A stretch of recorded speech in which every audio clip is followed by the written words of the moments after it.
بسم الله الرحمن الرحيم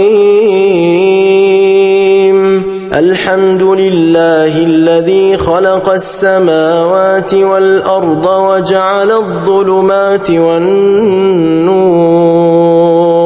ثم الذين كفروا بربهم يعدلون هو الذي خلقكم من طين ثم قضى أجلا وأجل مسمى عنده ثم أنتم تمترون وهو الله في السماوات وفي الأرض يعلم سركم وجهركم ويعلم ما تكسبون وما تأتيهم من آية من آيات ربهم إلا كانوا عنها معرضين فقد كذبوا بالحق لما جاءهم فسوف يأتيهم أنباء ما كانوا به يستهزئون ألم يروا كم أهلكنا من قبلهم من قرن مكناهم في الأرض ما لم نمكن لكم وأرسلنا السماء عليهم مدرارا وجعلنا الأنهار تجري من تحتهم فأهلكناهم بذنوبهم وأنشأنا من بعدهم قرنا آخرين ولو نزلنا عليك كتابا في قرطاس فلمسوه بأيديهم لقال الذين كفروا إن هذا إلا سحر مبين وقالوا لولا أنزل عليه ملك ولو أنزلنا ملكا لقضي الأمر ثم لا ينظرون ولو جعلناه ملكا لجعلناه رجلا وللبسنا عليهم ما يلبسون ولقد استهزئ برسل من قبلك فحاق بالذين سخروا منهم ما كانوا به يستهزئون قل سيروا في الأرض ثم انظروا كيف كان عاقبة المكذبين قل لمن ما في السماوات والأرض قل لله كتب على نفسه الرحمة ليجمعنكم إلى يوم القيامة لا ريب فيه الذين خسروا أنفسهم فهم لا يؤمنون وله ما سكن في الليل والنهار وهو السميع العليم قل أغير الله أتخذ وليا فاطر السماوات والأرض وهو يطعم ولا يطعم قل إني أمرت أن أكون أول من أسلم ولا تكونن من المشركين قل إني أخاف إن عصيت ربي عذاب يوم عظيم من يصرف عنه يومئذ فقد رحمه وذلك الفوز المبين وإن يمسسك الله بضر فلا كاشف له إلا هو وإن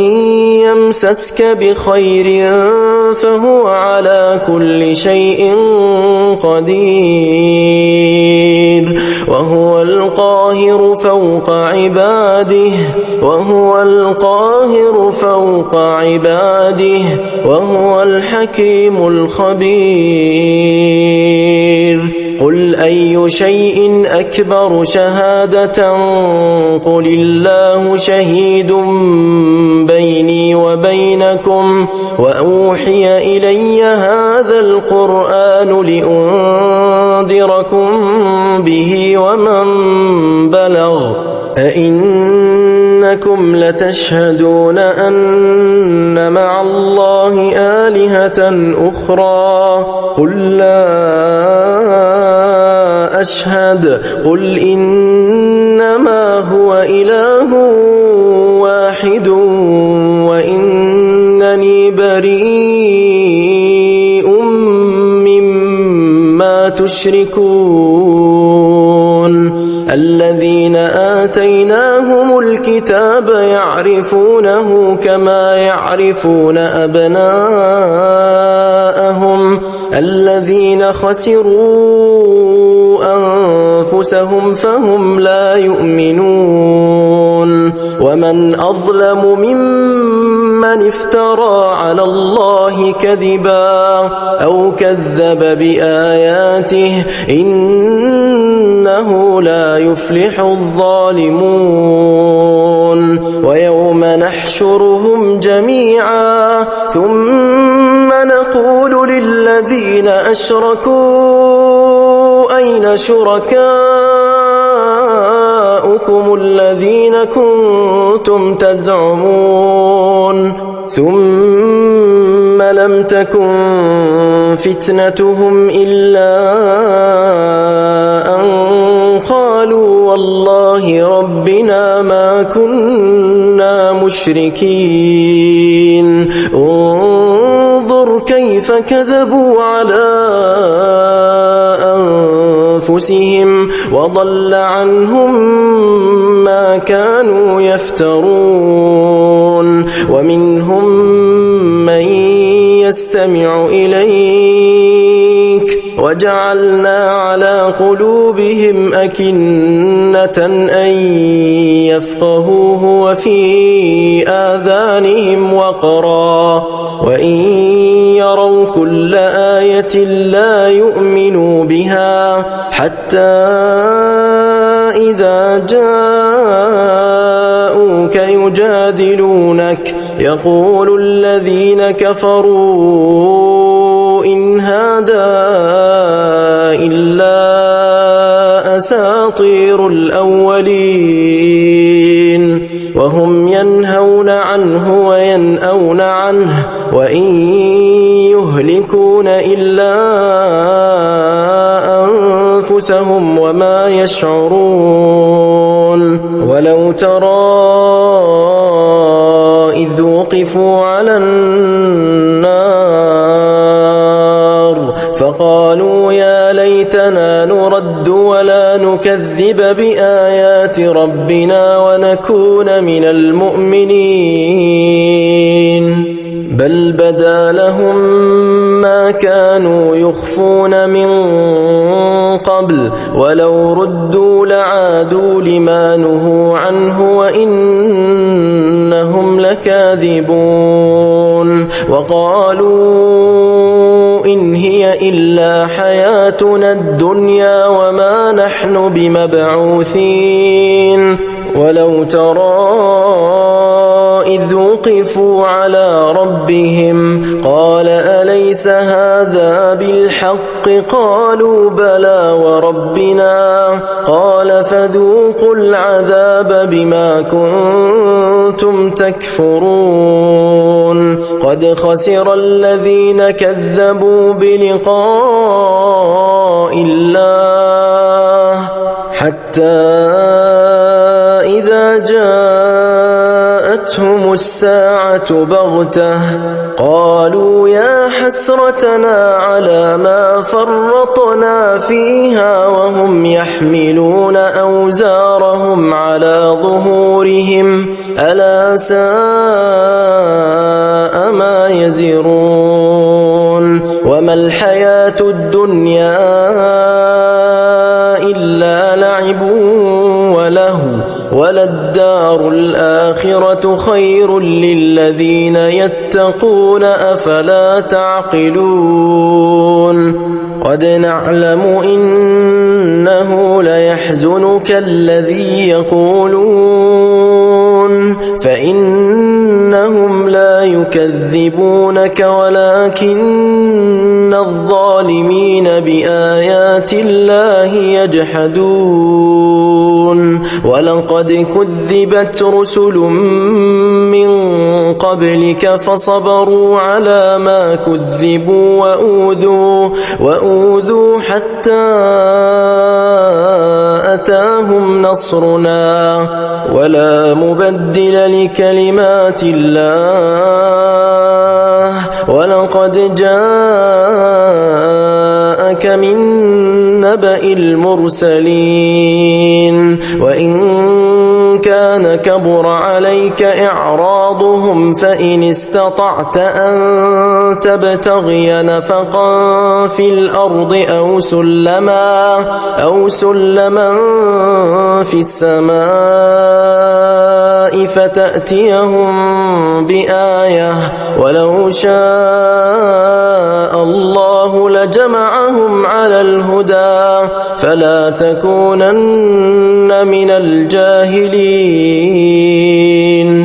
إنما يستجيب الذين يسمعون والموتى يبعثهم الله ثم إليه يرجعون وقالوا لولا نزل عليه آية من ربه قل إن الله قادر على أن ينزل آية ولكن أكثرهم لا يعلمون وما من دابة في الأرض ولا طائر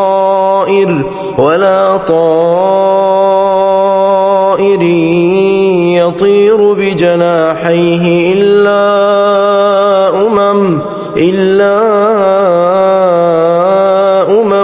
أمثالكم ما فرطنا في الكتاب من شيء ثم إلى ربهم يحشرون والذين كذبوا بآياتنا صم وبكم في الظلمات من يشاء الله يضلله ومن يشاء يجعله على صراط مستقيم قل أرأيتكم إن أتاكم عذاب الله أو أتتكم الساعة أغير الله تدعون إن كنتم صادقين بل إياه تدعون فيكشف ما تدعون إليه إن شاء وتنسون ما تشركون ولقد أرسلنا إلى أمم من قبلك فأخذناهم بالبأساء والضراء لعلهم يتضرعون فلولا إذ جاءهم بأسنا تضرعوا ولكن قست قلوبهم وزين لهم الشيطان ما كانوا يعملون فلما فلما نسوا ما ذكروا به فتحنا عليهم أبواب كل شيء حتى إذا فرحوا بما أوتوا أخذناهم بغتة فإذا هم مبلسون فقطع دابر القوم الذين ظلموا والحمد لله رب العالمين. قل أرأيتم إن أخذ الله سمعكم وأبصاركم وختم على قلوبكم من إله غير الله يأتيكم به انظر كيف نصرف الآيات ثم هم يصدفون. قل أرأيتكم إن أتاكم عذاب الله بغتة أو جهرة هل يهلك إلا القوم الظالمون وما نرسل المرسلين إلا مبشرين ومنذرين فمن آمن وأصلح فلا خوف عليهم ولا هم يحزنون والذين كذبوا بآياتنا يمسهم العذاب بما كانوا يفسقون. قل لا أقول لكم عندي خزائن الله ولا أعلم الغيب ولا أقول لكم إني ملك إن أتبع إلا ما يوحى إلي قل هل يستوي الأعمى والبصير أفلا تتفكرون. وأنذر به الذين يخافون أن يحشروا إلى ربهم ليس لهم من دونه ولي ولا شفيع لعلهم يتقون. ولا تطرد الذين يدعون ربهم بالغداة والعشي يريدون وجهه ما عليك من حسابهم من شيء وما من حسابك عليهم من شيء فتطردهم فتكون من الظالمين. وكذلك فتنا بعضهم ببعض ليقولوا أهؤلاء من الله عليهم من بيننا أليس الله بأعلم بالشاكرين. وإذا جاءك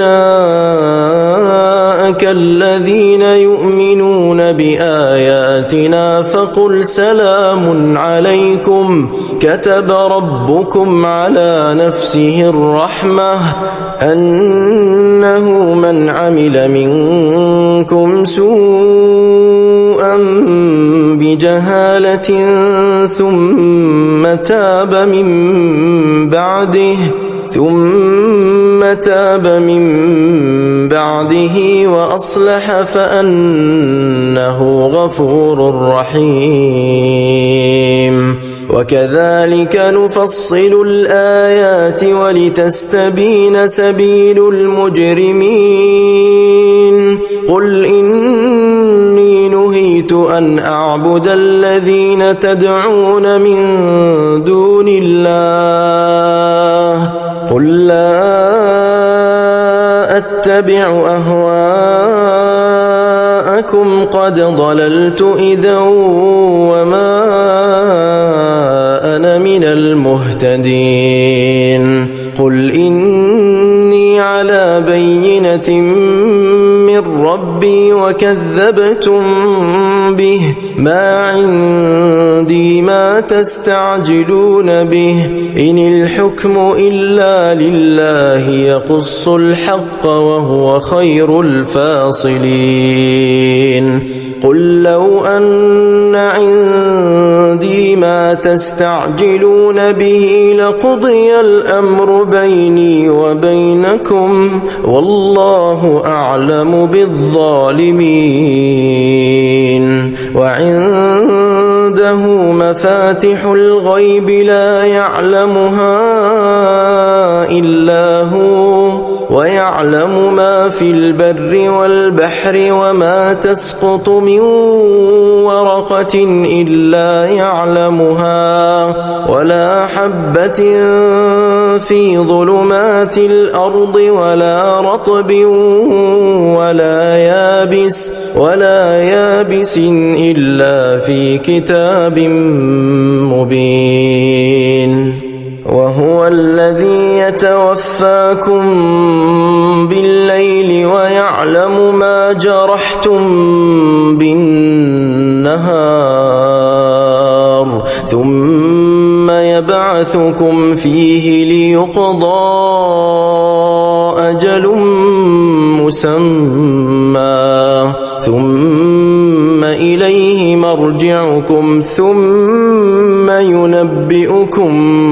بما كنتم تعملون وهو القاهر فوق عباده ويرسل عليكم حفظه حتى إذا جاء أحدكم الموت توفته رسلنا وهم لا يفرطون ثم ردوا إلى الله مولاهم الحق ألا له الحكم وهو أسرع الحاسبين قل من ينجيكم من ظلمات البر والبحر تدعونه تضرعا وخفية لئن أنجانا من هذه لنكونن من الشاكرين قل الله ينجيكم منها ومن كل كرب ثم أنتم تشركون قل هو القادر على أن يبعث عليكم عذابا من فوقكم أو من تحت أرجلكم أو يلبسكم شيعا ويذيق بعضكم بأس بعض انظر كيف نصرف الآيات لعلهم يفقهون وكذب به قومك وهو الحق قل لست عليكم بوكيل لكل نبأ مستقر وسوف تعلمون وإذا رأيت الذين يخوضون في آياتنا فأعرض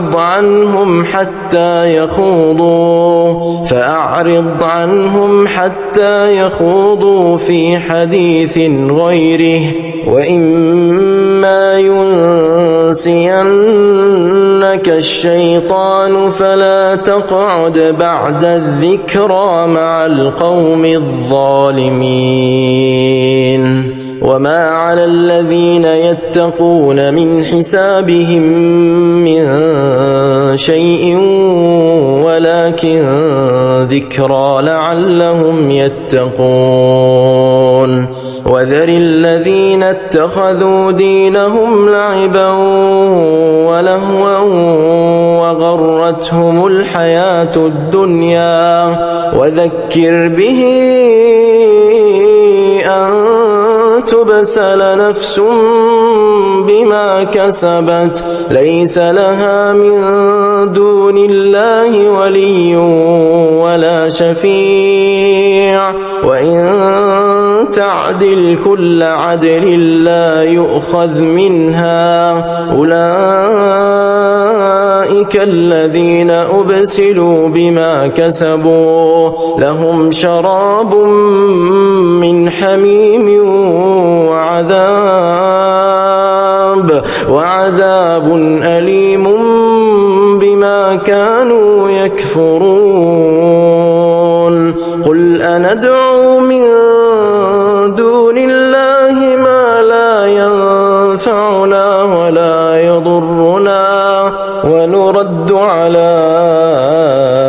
أعقابنا بعد إذ هدانا الله كالذي استهوته الشياطين في الأرض حيران له أصحاب يدعونه إلى الهدى ائتنا قل إن هدى الله هو الهدى وأمرنا لنسلم لرب العالمين وأن أقيموا الصلاة واتقوه وهو الذي إليه تحشرون وهو الذي خلق السماوات والأرض بالحق ويوم يقول كن فيكون قوله الحق وله الملك يوم ينفخ في الصور عالم الغيب والشهادة وهو الحكيم الخبير وإذ قال إبراهيم لأبيه آزر أتتخذ أصناما آلهة إني أراك وقومك في ضلال مبين وكذلك نري إبراهيم ملكوت السماوات والأرض وليكون من الموقنين فلما جن عليه الليل رأى كوكبا قال هذا ربي فلما أفل قال لا أحب الآفلين فلما رأى القمر بازغا قال هذا ربي فلما أفل قال لئن لم يهدني ربي لأكونن من القوم الضالين فلما رأى الشمس بازغة قال هذا ربي هذا أكبر فلما أفلت قال يا قوم إني بريء مما تشركون إني وجهت وجهي للذي فطر السماوات والأرض حنيفا وما أنا من المشركين وحاجه قومه قال أتحاجوني في الله وقد هدان ولا أخاف ما تشركون به إلا أن يشاء ربي شيئا وسع ربي كل شيء علما أفلا تتذكرون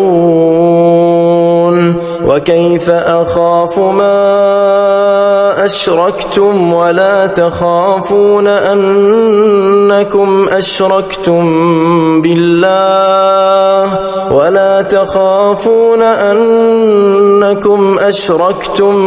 بالله ما لم ينزل به عليكم سلطانا فأي الفريقين أحق بالأمن إن كنتم تعلمون الذين آمنوا ولم يلبسوا إيمانهم بظلم أولئك لهم الأمن وهم مهتدون وتلك حجتنا آتيناها إبراهيم على قومه نرفع درجات من نشاء إن ربك حكيم عليم ووهبنا له إسحاق ويعقوب كلا هدينا ونوحا هدينا من قبل ومن ذريته داود وسليمان وأيوب ويوسف وموسى وهارون وكذلك نجزي المحسنين وزكريا ويحيى وعيسى وإلياس كل من الصالحين وإسماعيل واليسع ويونس ولوطا وكلا فضلنا على العالمين ومن آبائهم وذرياتهم وإخوانهم واجتبيناهم وهديناهم إلى صراط مستقيم ذلك هدى الله يهدي به من يشاء من عباده ولو أشركوا لحبط عنهم ما كانوا يعملون أولئك الذين آتيناهم الكتاب والحكم والنبوة فإن يكفر بها هؤلاء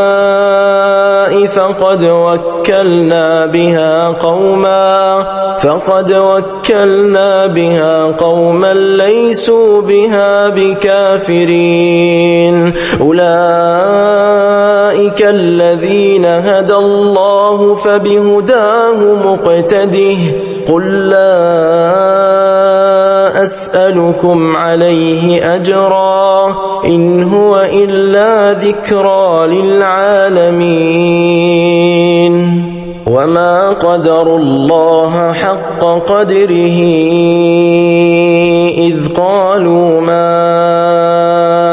أنزل الله على بشر من شيء قل من أنزل الكتاب الذي جاء به موسى نورا وهدى للناس تجعلونه قراطيس تبدونها وتخفون كثيرا وعلمتم ما لم تعلموا أنتم ولا آباؤكم قل الله ثم ذرهم في خوضهم يلعبون وهذا كتاب أنزلناه مبارك مصدق الذي بين يديه ولتنذر أم القرى ومن حولها والذين يؤمنون بالآخرة يؤمنون به وهم على صلاتهم يحافظون ومن أظلم ممن افترى على الله كذبا ومن أظلم أظلم ممن افترى على الله كذبا أو قال أوحي إلي ولم يوح إليه شيء ومن قال سأنزل مثل ما أنزل الله ولو ترى إذ الظالمون في غمرات الموت والملائكة باسطوا أيديهم أخرجوا أنفسكم اليوم تجزون عذاب الهون بما كنتم تقولون على الله غير الحق وكنتم عن آياته تستكبرون ولقد جئتمونا فرادا كما خلقناكم أول مرة وتركتم ما خولناكم وراء ظهوركم وما نرى معكم شفعاءكم الذين زعمتم أنهم فيكم شركاء لقد تقطع بينكم وضل عنكم ما كنتم تزعمون إن الله فالق الحب والنوى يخرج الحي من الميت ومخرج الميت من الحي ذلكم الله فأنى تؤفكون فالق الإصباح وجعل الليل سكنا والشمس والقمر حسبانا ذلك تقدير العزيز العليم وهو الذي جعل لكم النجوم لتهتدوا بها في ظلمات البر والبحر قد فصلنا الآيات لقوم يعلمون وهو الذي أنشأكم من نفس واحدة فمستقر ومستودع قد فصلنا الآيات لقوم يفقهون وهو الذي أنزل من السماء ماء فأخرجنا به نبات كل شيء فأخرجنا منه خضرا نخرج منه حبا متراكبا ومن النخل من طلعها قنوان دانية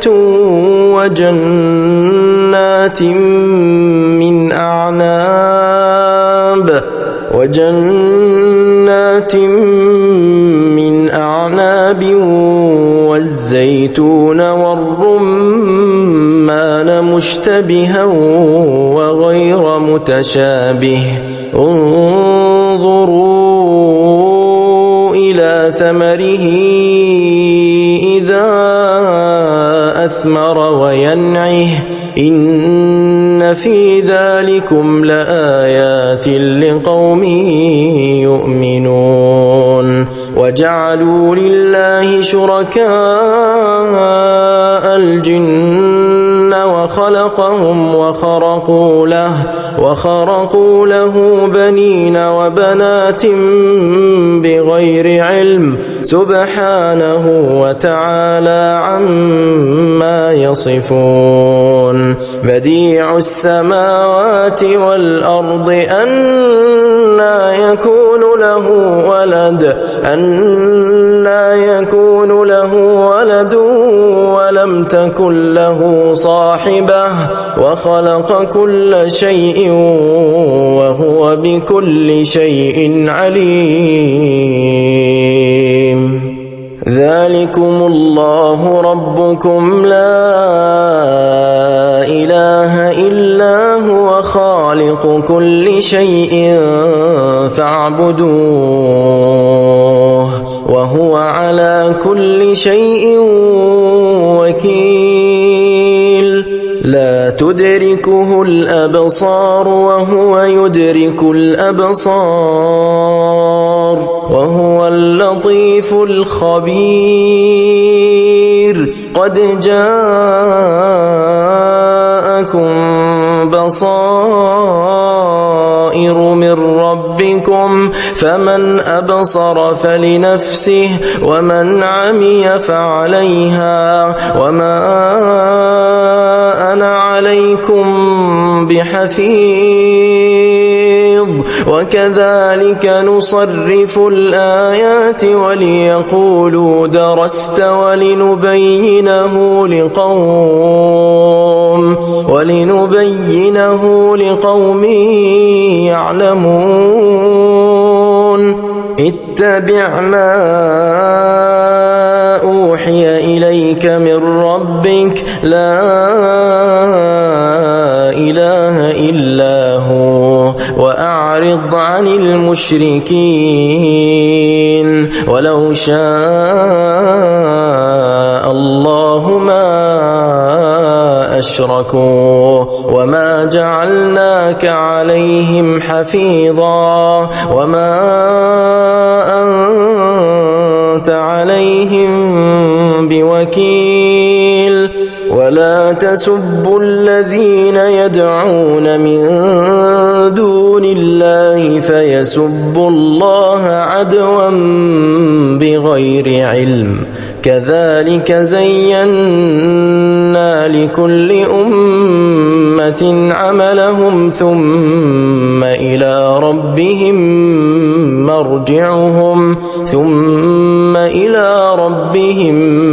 مرجعهم فينبئهم بما كانوا يعملون. وأقسموا بالله جهد أيمانهم لئن جاءتهم آية ليؤمنن بها. قل إنما الآيات عند الله وما يشعركم أنها إذا جاءت لا يؤمنون. ونقلب أفئدتهم وأبصارهم كما لم يؤمنوا به أول مرة ونذرهم في طغيانهم يعمهون. ولو أننا نزلنا إليهم الملائكة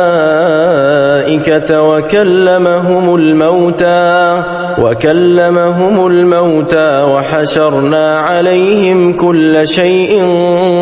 قبلا ما كانوا ليؤمنوا إلا أن يشاء الله ولكن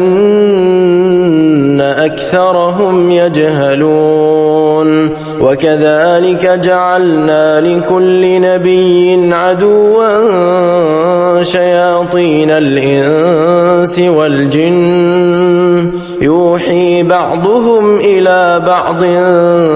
زخرف القول غرورا ولو شاء ربك ما فعلوه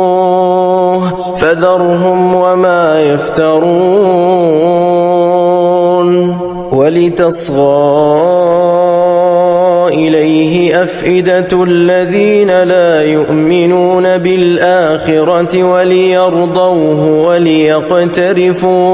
وليقترفوا ما هم مقترفون. أفغير الله أبتغي حكما وهو الذي أنزل إليكم الكتاب مفصلا والذين آتيناهم الكتاب يعلمون أنه منزل من ربك بالحق فلا تكونن من الممترين وتمت كلمة ربك صدقا وعدلا لا مبدل لكلماته وهو السميع العليم وإن تطع أكثر من في الأرض يضلوك عن سبيل الله إن يتبعون إلا الظن وإن هم إلا يخرصون إن ربك هو أعلم من يضل عن سبيله وهو أعلم بالمهتدين فكلوا مما ذكر اسم الله عليه إن كنتم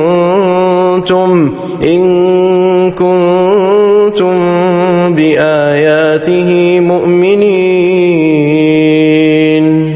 وما لكم ألا تأكلوا مما ذكر اسم الله عليه وقد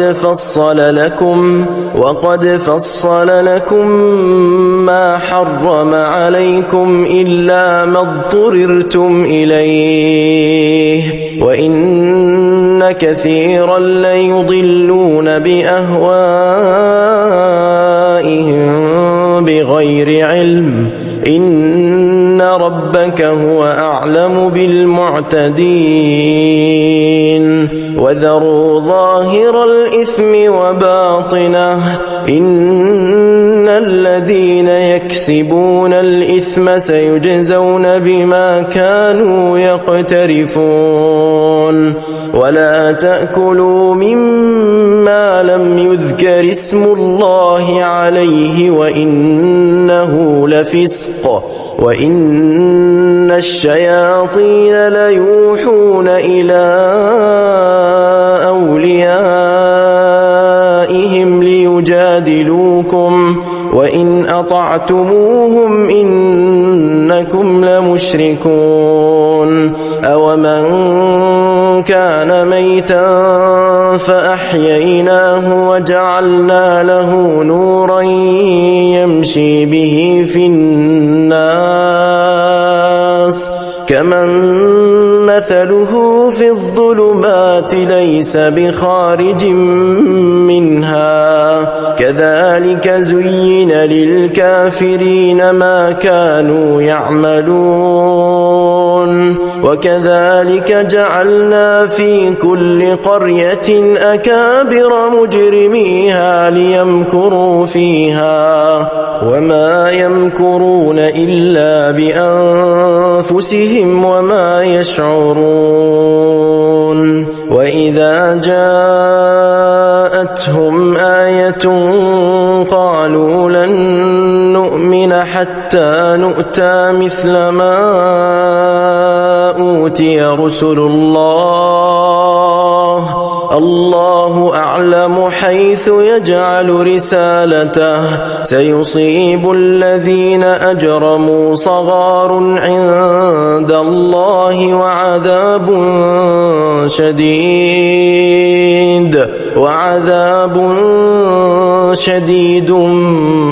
بما كانوا يمكرون فمن يرد الله أن يهديه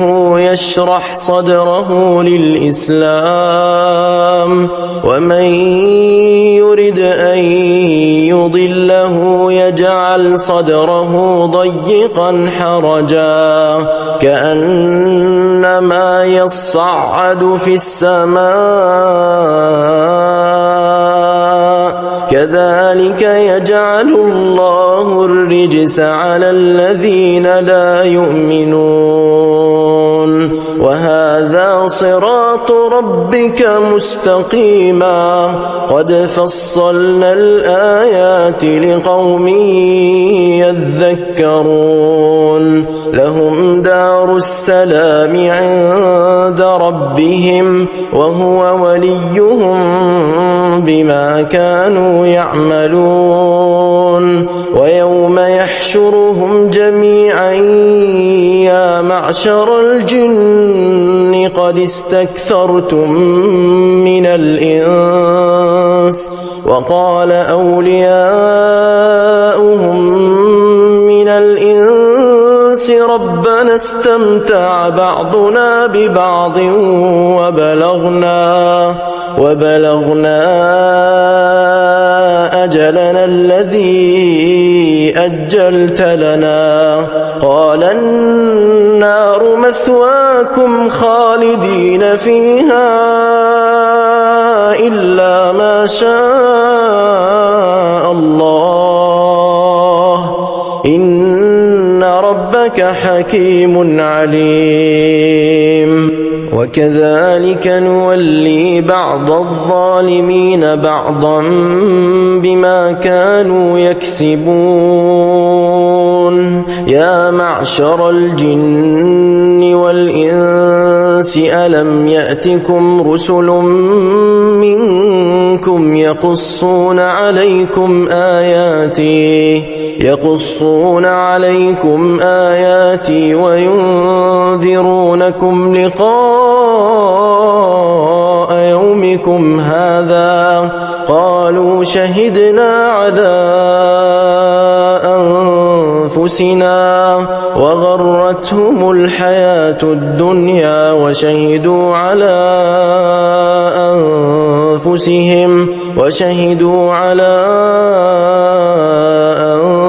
أنفسهم أنهم كانوا كافرين ذلك أن لم يكن ربك مهلك القرى بظلم وأهلها غافلون ولكل درجات مما عملوا وما ربك بغافل عما يعملون وربك الغني ذو الرحمة إن يشأ يذهبكم ويستخلف من بعدكم ما يشاء كما أنشأكم من ذرية قوم آخرين إنما توعدون لآت وما أنتم بمعجزين قل يا قوم اعملوا على مكانتكم إني عامل فسوف تعلمون من تكون له عاقبة الدار إنه لا يفلح الظالمون وجعلوا لله مما ذرأ من الحرث والأنعام نصيبا فقالوا هذا لله بزعمهم وهذا لشركائنا فما كان لشركائهم فلا يصل إلى الله وما كان لله فهو يصل إلى شركائهم ساء ما يحكمون وكذلك زين لكثير من المشركين قتل أولادهم شركاؤهم ليردوهم وليلبسوا عليهم دينهم ولو شاء الله ما فعلوه فذرهم وما يفترون وقالوا هذه أنعام وحرث حجر لا يطعمها إلا من نشاء بزعمهم وأنعام حرمت ظهورها وأنعام لا يذكرون اسم الله عليها افتراء عليه سيجزيهم بما كانوا يفترون. وقالوا ما في بطون هذه الأنعام خالصة لذكورنا ومحرم على أزواجنا وإن يكن ميتة فهم فيه شركاء سيجزيهم وصفهم إنه حكيم عليم. قد خسر الذين قتلوا أولادهم سفها بغير علم وحرموا ما رزقهم الله افتراء على الله قد ضلوا وما كانوا مهتدين. وهو الذي أنشأ جنات معروشات وغير معروشات والنخل والزرع مختلفا أكله والزيتون والرمان متشابها وغير متشابه كلوا من ثمره إذا أثمر وآتوا حقه يوم حصاده ولا تسرفوا إنه لا يحب المسرفين. ومن الأنعام حمولة وفرشا كلوا مما رزقكم الله ولا تتبعوا خطوات الشيطان إنه لكم عدو مبين. 8 أزواج من الضأن 2 ومن المعز 2 قل أذكرين حرم أم الأنثيين أما اشتملت عليه أرحام الأنثيين نبئوني بعلم إن كنتم صادقين. ومن الإبل 2 ومن البقر 2 قل أذكرين حرم أم الأنثيين أما اشتملت عليه أرحام الأنثيين أم كنتم شهداء إذ وصاكم الله بهذا فمن أظلم ممن افترى على الله كذبا ليضل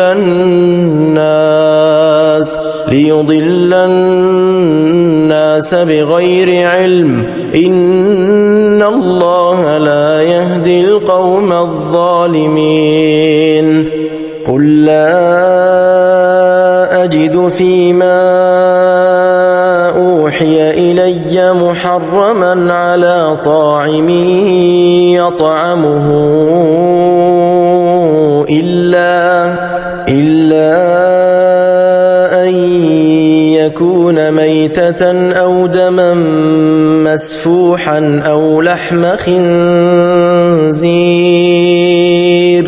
فإنه رجس أو فسقا أهل لغير الله به فمن اضطر غير باغ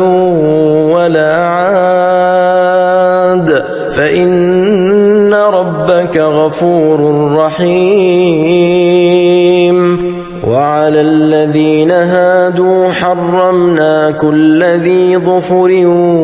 ومن البقر والغنم حرمنا عليهم شحومهما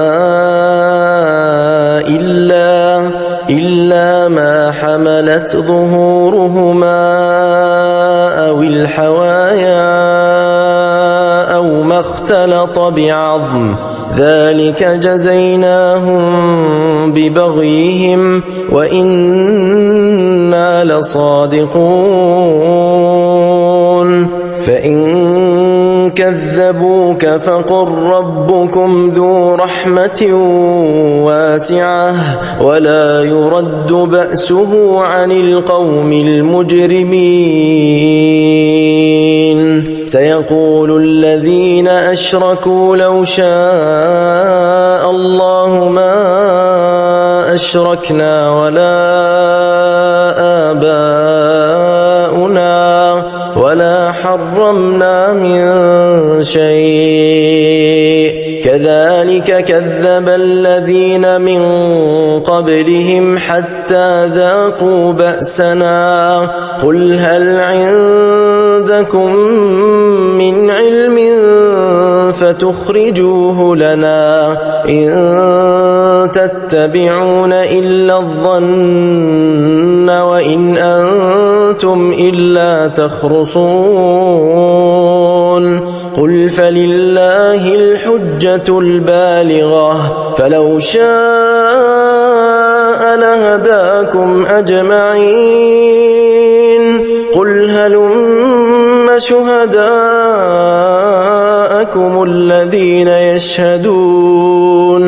الذين يشهدون أن الله حرم هذا فإن شهدوا فلا تشهد معهم ولا تتبع أهواء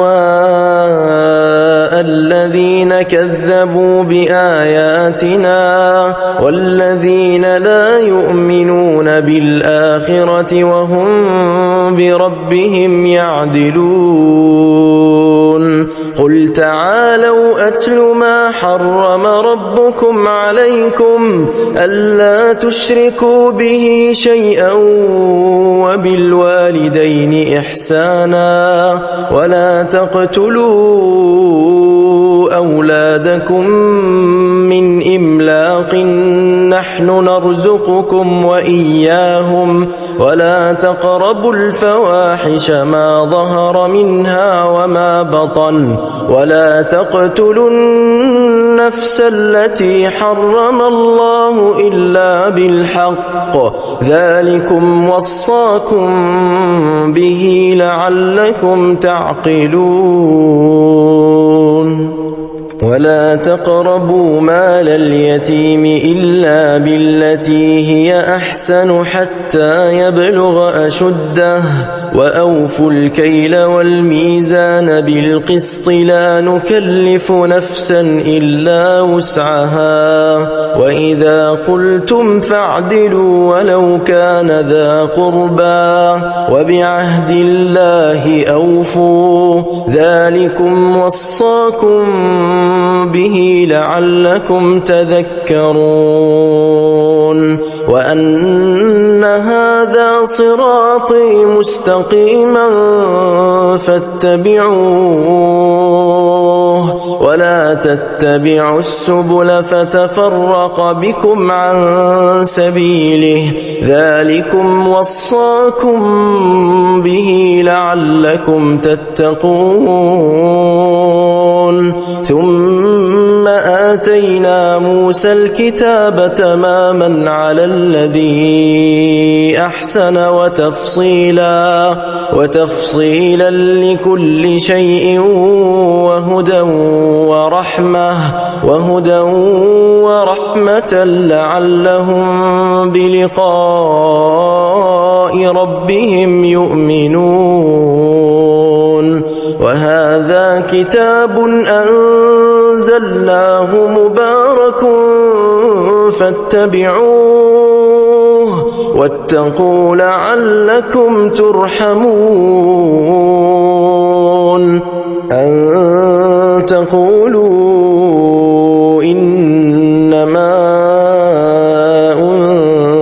أنزل الكتاب على طائفتين من قبلنا وإن كنا عن دراستهم لغافلين أو تقولوا لو أنا أنزل علينا الكتاب لكنا أهدى منهم فقد جاءكم بينة من ربكم وهدى ورحمة فمن أظلم ممن كذب بآيات الله وصدف عنها سنجزي الذين يصدفون عن آياتنا سوء العذاب بما كانوا يصدفون هل ينظرون إلا أن تأتيهم الملائكة أو يأتي ربك أو يأتي بعض آيات ربك يوم يأتي بعض آيات ربك لا ينفع نفسا إيمانها لم تكن آمنت من قبل أو كسبت في إيمانها خيرا قل انتظروا إنا منتظرون إن الذين فرقوا دينهم وكانوا شيعا لست منهم في شيء إنما أمرهم إلى الله ثم ينبئهم بما كانوا يفعلون من جاء بالحسنة فله عشر أمثالها ومن جاء بالسيئة فلا يجزى إلا مثلها وهم لا يظلمون قل إنني هداني ربي إلى صراط مستقيم دينا قيما ملة إبراهيم حنيفا وما كان من المشركين قل إن صلاتي ونسكي ومحياي ومماتي لله رب العالمين لا شريك له وبذلك أمرت وأنا أول المسلمين قل أغير الله أبغي ربا وهو رب كل شيء ولا تكسب كل نفس إلا عليها ولا تزر وازرة وزر أخرى ثم إلى ربكم مرجعكم فينبئكم بما كنتم فيه تختلفون وهو الذي جعلكم خلائف الأرض ورفع بعضكم